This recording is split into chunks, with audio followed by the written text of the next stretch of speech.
అంటే ఇది స్పెట్స్ ఏదో స్టైల్ కోసమో అంటే ఇక్కడ పాపరాజు ఉంటారు కదా, వీడేంటి స్పెట్స్ పెట్టుకుని వచ్చాడు నైట్ టైం, వీడికి ఫ్యాషన్ సెన్స్ తెలియదు ఏదో అనుకుంటారు. అంటే అప్పుడప్పుడు మనం ఈ నల్ల కళ్ళద్దాలు పెట్టుకున్నప్పుడు కొన్ని పక్కన కనిపించవు. సో నేను పర్సనల్గా ఫీల్ అయింది తెలుసు కదా, చూసినప్పుడు చాలామందికి ఈ సినిమా గొప్పతనం కూడా కనిపించలేదేమోనని ఈ స్పెట్స్ పెట్టుకున్నా. ఇప్పుడు ఈ స్పెట్స్ తీసి చూస్తే this is a gem of a film, అది చెప్పడానికి నేను పెట్టుకొచ్చాను.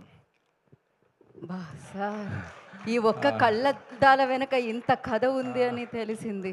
అది మామూలుగా లేదు అసలు. ఎందుకంటే కొంచెం అగ్రెసివ్గానే ఉంటుంది.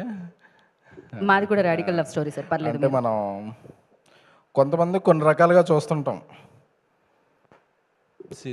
సిద్ధు గారి సినిమా అన్నప్పుడు ఆయన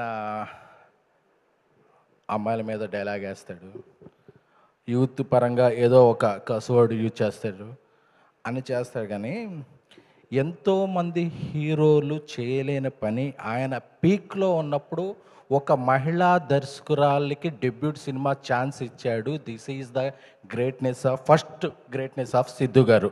we have to address this. ఎందుకంటే సోషల్ మీడియాలో అలాగే కొన్ని మీడియాలో ఆర్టికల్ చూస్తున్నప్పుడు సిద్ధు గారు జాక్కి ఎంత వెనక్కి ఇచ్చారు, అది క్యాష్ ట్రాన్స్ఫరా, బ్యాంకా, బ్లాకా, వైటా, ఎలా ఇచ్చారు, ఎప్పుడు ఇచ్చారు, దీని మీద ఉండే శ్రద్ధ కన్నా కూడా సిద్ధు గారు పీక్లో ఉన్నప్పుడు ఇద్దరు అమ్మాయిలు, ఇద్దరు ఒక మహిళలు, progressive film, up trendy film అని చెప్తున్నారు కదా, అలాంటి ఫిలింకి ఒక మహిళా దర్శకురాలతో ఒక అవకాశం ఇచ్చారు. ఎందుకంటే ఆయన ఎప్పుడు కాంబినేషన్ నమ్మలా, కంటెంట్ నమ్మి వచ్చింది. కొత్త డైరెక్టర్ అయినా ఎవరైనా సరే నేను ఈ సినిమాకి ఏం కాంట్రిబ్యూట్ చేస్తున్నాను అనే దీంట్లో ఉన్నారు. సో ఒక మహిళా దర్శకుడు, ఎందుకంటే మహిళా దర్శకుడు ఎందుకు మనం నొక్కి ఒక్కానేస్తున్నాం అంటే, ఎక్కడ దేవతలు పూజింపబడతారో, ఎక్కడ మహిళలు పూజింపబడతారో అక్కడ దేవతలు పూజలు అందుకుంటారు అని. ఏ ఇండస్ట్రీలో ఎక్కువ మంది మహిళలు ఉంటారో అప్పుడు ఆ ఇండస్ట్రీ బాగుంటుంది. ఎందుకంటే మనం ఒక పర్సెప్షన్లో చూస్తుంటాం, మన ఒక గీత చూస్తుంటాం, మన ఇంట్లో ఫ్యామిలీలో ఉన్న లేడీ ఎవరైనా ఆవిడ చూసే పర్సెప్షన్ వేరుంటుంది. ఎందుకంటే మనం ఒక స్టైల్లో ఆలోచిస్తుంటాం. అదే మన ఇంట్లో ఉన్న సిస్టర్, మన ఇంట్లో ఉన్న వైఫ్, మన ఇంట్లో ఉన్న అమ్మ, వాళ్ళు ఆలోచించే విధానం ఒకటి ఉంటుంది. సో ఎప్పుడైతే ఒక మహిళా టెక్నీషియన్ల ఇండస్ట్రీలో ఎక్కువ మంది వస్తారో, తెలుగు వాళ్ళు ఎక్కువ మంది వస్తారో ఆ ఇండస్ట్రీ బాగుంటుంది. సో అంటే లోకల్ పీపుల్ ఎప్పుడు ఉంటారు. సో ఆయన ఒక స్టెప్ వేసినందుకు ఫస్ట్ నేను ఉన్న ఆడియన్స్ నందు ఒక్కసారి గట్టిగా క్లాప్స్ కొట్టవలసిందిగా కోరుకుంటున్నాను. ఎందుకంటే మనం అంతా ఒక టాక్సిక్ మెంటాలిటీలో గడిపోయాం. ఏదన్నా సినిమా వస్తుంది, చూద్దాం వీడేం తీసాడు, అసలు మనం లాస్ట్ టైం అది తీసాడు కాబట్టి ఇప్పుడు ఏం చేశాడు అంటే, ఈ రంధ్రాన్వేషణ దీంట్లోకి వెళ్ళిపోయాక ఫస్ట్ హాఫ్ ఎలా ఉంది, సెకండ్ హాఫ్ ఎలా ఉంది, క్లైమాక్స్ ఎలా ఉంది, అరే అది కాదురా మొత్తం ఎలా ఉంది అనేది ఇది తప్ప. ఫస్ట్ 10 నిమిషాలు గురు అంటే రివ్యూలు రాసేసేటప్పుడు కూడా ఫస్ట్ 10 నిమిషాలు అంటే ఒక ఎలివేషన్ ఇవ్వాలంటే ఒక సీన్ పడాలి, ఆ పడ్డప్పుడే నెక్స్ట్ సీన్ ఇదవుద్ది. అంతేగాని మనం ఈ సీన్ ఎలా ఉంది అంటే సీన్ లేదు. సినిమా అనేది సీన్ బై సీన్ కాదు, ఇట్స్ ఒక 70-65 సీన్లు కనిపిస్తే అది మొత్తం అనేది ఒక కంప్లీట్ విందు భోజనం లాంటిదే తప్ప, ఈ మెతుకు ఎలా ఉందంటే ఆ మెతుకులోనే బతుకు కలిసిపోద్ది తప్ప నువ్వు ఎప్పటికీ భోజనాన్ని ఎంజాయ్ చేయలేవు. ఫస్ట్ ఎంజాయ్ యువర్ మీల్ అంటే. ఎందుకంటే నేను ఎప్పుడన్నా అడిగితే మా వాడికి ఫోన్ చేశా, ఎందుకంటే నాకు ఆయన ఎల్బిడబ్ల్యూ సినిమా ఒకసారి ప్రసాద్ ల్యాబ్లో వేసినప్పటి నుంచి ఆయన అంటే నాకు చాలా ఇష్టం. I like you sir. ఎందుకంటే కష్టం తెలిసిన వాళ్ళకే ఆ ఏజ్ వస్తుంది. కాకపోతే ఎందుకంటే నేను కొన్ని మాట్లాడాలనుకుంటున్నాను. ఒక సినిమా అనేది ఒక టీం వర్క్. నేను ఒక బేబీ సినిమా చేస్తున్నప్పుడు మా ఆఫీస్ బాయ్ వచ్చి, సరే ఈ కంటిన్యూటీలో ఇదొక మిస్ అయింది సార్ అన్నాడు. అవునా? నేను రాజేష్ చెప్తే ఎస్ నిజమే అన్నాడు. అంటే ఒక ఆఫీస్ బాయ్కి ఇన్వాల్వ్మెంట్ ఉంటే హీరోకి ఎంత ఇన్వాల్వ్మెంట్ ఉండాలి? దాన్ని మనం వేరే విధంగా చూస్తుంటాం. ఎందుకంటే సినిమా ఒక 100 మంది 120 మంది ఇన్వాల్వ్ అయితేనే టీం వర్క్ బ్రో. అంతే తప్ప ఎవరో ఒక డైరెక్టరు ఎవరో హెడ్ఫోన్ పెట్టుకుని యాక్షన్ కట్ అని చెప్తే అదొక ఇది కాదు. ఆ ఇన్వాల్వ్మెంట్ని మనం చాలా ఎక్కువగా ఫీల్ అవుతుంటాం. బట్ అందరూ ఇన్వాల్వ్ అయితేనే ఒక టీం వర్క్. సో నాకు ఈ సినిమా చూస్తున్నప్పుడు నేను యూరోప్లో ఉన్నా. యాక్చువల్గా రాజా సాబ్ షూటింగ్ జరుగుతుంది, విశ్వ గారు మేము అందరం షూటింగ్లో ఉన్నాం. నాకు ఎర్లీ మార్నింగ్ నాకు ఇది అవగానే నాకు నా డైరెక్టర్ సాయి రాజేష్ ఒక మెసేజ్ పెట్టాడు. సిద్ధు ఆయన పెట్టిన మెసేజ్ అంటే మనకి ఎస్ఎంఎస్లో మామూలుగా మెన్షన్ చేస్తారు కదా, సిద్ధు లాంటి పొటెన్షియాలిటీ ఉన్న ఆర్టిస్ట్ని నేను ఈ మధ్య చూడలేదు. This is very very very progressive film. నాకు ఆవిడ నీరజా గారు, ఎందుకంటే ఆవిడ నాకు స్టైలిస్ట్గానే తెలుసు, కానీ ఆవిడలో ఇంత ప్రోగ్రెసివ్ డైరెక్టర్ ఉన్నారని నాకు అర్థం కాలేదు. It is a cult cinema గురు. నేను ఒక బేబీ రాస్తున్నప్పుడు ఎలా ఫీల్ అయ్యానో ఈ సినిమా చూస్తున్నప్పుడు ముగ్గురు క్యారెక్టరేషన్ కూడా అలా ఫీల్ అయ్యాను గురు అని చెప్పి స్లోవేనియాలో ఉన్నప్పుడు నాకు 4:30కి మెసేజ్ వచ్చింది. ఎందుకంటే మనం ఒక మనిషిలాగే చూస్తాను నేను. ఎందుకంటే అది ఎందుకు మాట్లాడుతుందంటే నేను చాలా పిఆర్ఓగా ఉన్నప్పుడు నన్ను పిఆర్ఓగా చూశారు. ఒక ఐకాన్ స్టార్ అల్లు అర్జున్ గారు మాత్రం నన్ను, గురు నీలో ఒక ప్రొడ్యూసర్ ఉన్నాడు తెలుసా అన్నాడు. ఎందుకు అలా ఫీల్ అయ్యారంటే లేదు నువ్వు ప్రొడ్యూస్ చేయని. సో నాకు అలా నీరజా కోన గారికి ఎవరు చెప్పారో సిస్టర్కి తెలియదు, కానీ సో షీజ్ అంటే ఒక అప్స్కేల్ సినిమా చేస్తారు కదా, మనం ఎప్పుడు అనుకుంటాం ఏదో ఒక ఓటీటీ ఛానల్లో చూసినప్పుడు అరే భలే ఉంది ఈ టేకింగ్, ఆ మలయాళంలో తీస్తే అదిరిపోయింది అసలు ఎవరు అనుకుంటాం కదా. తను తీసినప్పుడు నాకు ఒక లిటరల్లీ ఇది ఒక కరణ్ జోహార్ జోయా అఖ్తర్ సినిమా ఎలా తీస్తే తెలుగులో మన ఆడియన్స్కి ఎలా ఉంటుందో అలా అనిపించింది. అంటే ఆవిడ ఒక కళ్యాణి జ్యూయర్స్ బ్రాండ్ అంబాసిడర్లో ఒక స్టిల్ పెట్టారు, కానీ షీ హ్యావ్ వెరీ మెటల్. మీలో అంటే నేను కూడా ఆయన సన్ ఆఫ్ సత్యవతి ట్రావెల్డ్, చాలా సినిమాలు ట్రావెల్ చేశాం కాబట్టి అంటే ఒక మనిషిలో వాళ్ళకి తెలియని కోణాలు చాలా ఉంటాయి. సో మనం ఒక మనిషిని ఒక రకంగా చూస్తుంటాం, కానీ వాళ్ళ ఇది ఉంటుంది అనేది నాకు ఈ సినిమా చూసిన తర్వాత నాకు చాలా అర్థమైంది.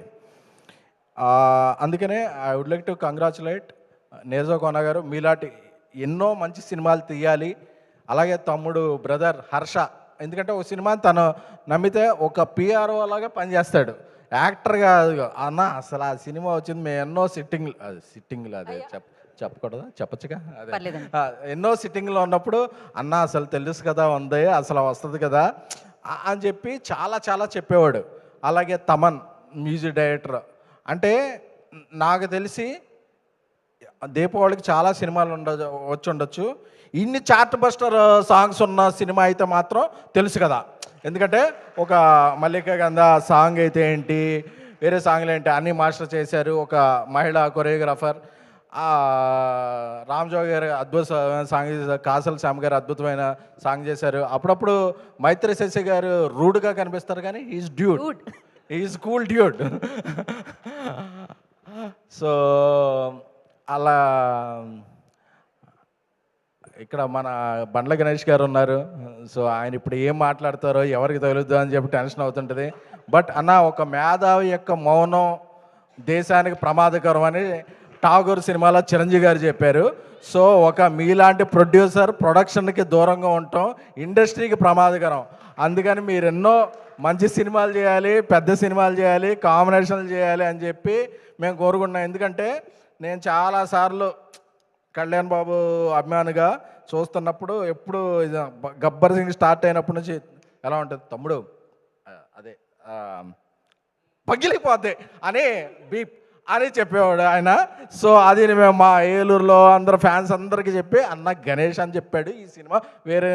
సో అన్న మీరు మొన్న దివాళీ పార్టీకి ఇచ్చిన ప్లేట్ కాస్ట్ ఎంత, ఇది కాస్ట్ ఎంత అని అక్కడ మేము కాస్ట్ చోట్ల మీరు చూసిన ఆ కాస్టింగ్ ఏదైతే ఉందో అది రిఫ్లెక్ట్ అవ్వాలని చెప్పి కోరుకుంటున్నాం.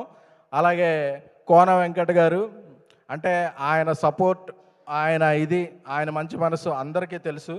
అలాగే మా సందీప్ రాజ్ ఎప్పుడు వస్తున్నాను అదే మా పీపుల్స్ మీడియా విశ్వప్రసాద్ గారు, ఎందుకంటే అందరూ చాలా ఇదిగా ఈయన ఎన్ని సినిమాలు చేస్తున్నారు, అన్నం పెట్టారు, అన్నం కాదు, ఆయన యూరోప్లో పాస్తా పెట్టారు, నూడిల్స్ పెట్టారు, వాట్ ఎవర్, గార్లిక్ బ్రెడ్ పెట్టారు. అంటే అంటే ఒక యూనిట్ అందరికీ ఒకటే ఇది కాకుండా అన్నీ వాళ్ళు ఎవరి టేస్టులు తెలుసుకుని పెట్టారు.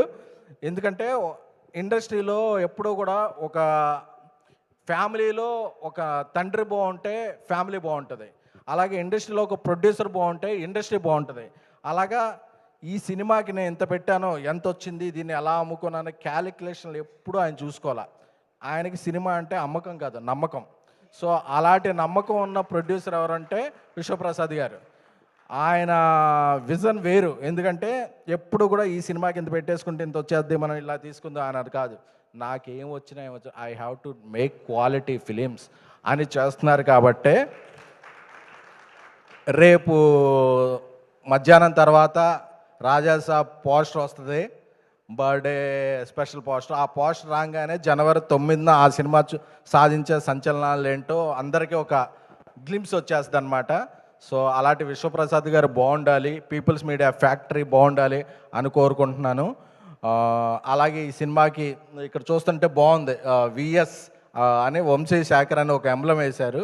ఒక పిఆర్గా ఇది స్టార్ట్ చేశారు కాబట్టి ఆ ఎంబ్లం చూస్తే వంశీకి, శేఖర్కి, తేజుకి ఐఎమ్ వెరీ వెరీ హ్యాపీ. ఎందుకంటే you made A mark, you made A brand. So let's continue that.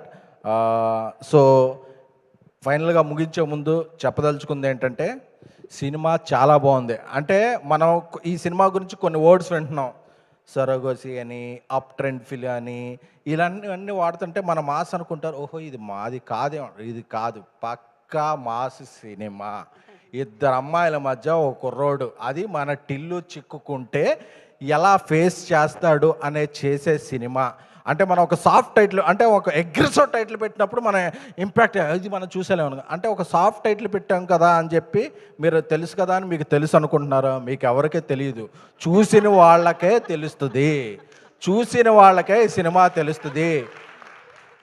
నేను ఈ రోజుల్లో నుంచి భలే భలే మగాడు నుంచి, ప్రతిరోజు పండుగ నుంచి, ట్యాక్సీ వాళ్ళ నుంచి, బేబీ వరకు నేను సినిమాలు చేశా. ఎన్నో ఫంక్షన్లకు వెళ్ళి ఈ సినిమా బాగుంది బాగాలేదు అని చెప్పాను. ఎప్పుడు